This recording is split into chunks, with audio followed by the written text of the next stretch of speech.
আমরা তো অনেক মর্যাদা দিতে জানি না। মর্যাদার জিনিসটা তখন যে প্রেম দেবে, তাতে কোনো অনেক স্নেহটা সৃষ্টি হয়ে যাবে। যখন আপনাদের তার বিনা একটা স্নেহ আসবে, ভক্তি যান না সংসারী জগতেই যান, তাই হয়ে গেল।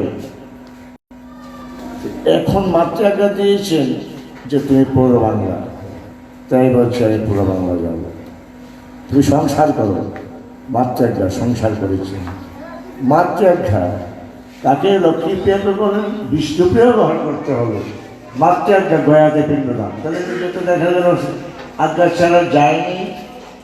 আমরা তো পিতামাতা লাগে না, সাধু হইলে পিতামাতার আদেশ লাগে না, ও সাধু হয়ে গেল। ঠিক কেমন দেখেন আজকে মহাপ্রভু শ্রীকৃষ্ণ চৈতন্যদেব গৌর হলে আমার কলির পতিতা পাবনাবতার যে যিনি দেবতার আচার করে প্রচার করতে এসেছেন, এসে কি বলুন মাতৃ আজ্ঞা নিয়ে এবার বলছে মা যাবো করে ব্রজধামে পুরো বাংলা ঠাকুরমাকে কিন্তু দেখবো, তাই এমন রবীন্দ্রনাথ জন্মেছে।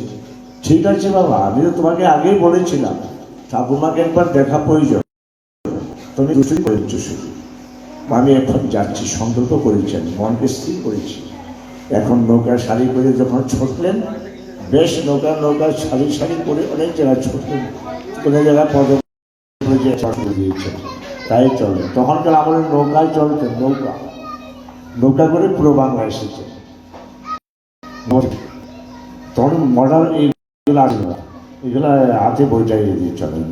এবং উপরে সে ছিল পাল দিতেন, দিয়ে চালাতেন, গুণ ট্রেনে আসতেন। কষ্ট খুব বেশি। এসে কোনো জায়গায় পদব্রজে হেঁটে দিয়েছে, হাতে একটা জরুরি মাত্র, সাধারণ জরুরি। জরুরিটা কেমন জানা, আগে কিন্তু আর বৃত্ত ছিল না, আর বেগ ছিল না। কেমন ছিল আমাদের এই বেগের মধ্যে বেগ নেই, তিন পাইলে চারটা কোনো এখনো বাঁধলে একটা ব্যাগ থলিয়ে দিত, ওই থলিটাকে বেরিয়ে দিত সারা বিশ্ব। তার মধ্যে কিছু কোথা কাটা খাবার টাবার জিনিস সব নিয়েছে। পুরো বাংলায় ছোট এসে ধীরে ধীরে এসে এইবার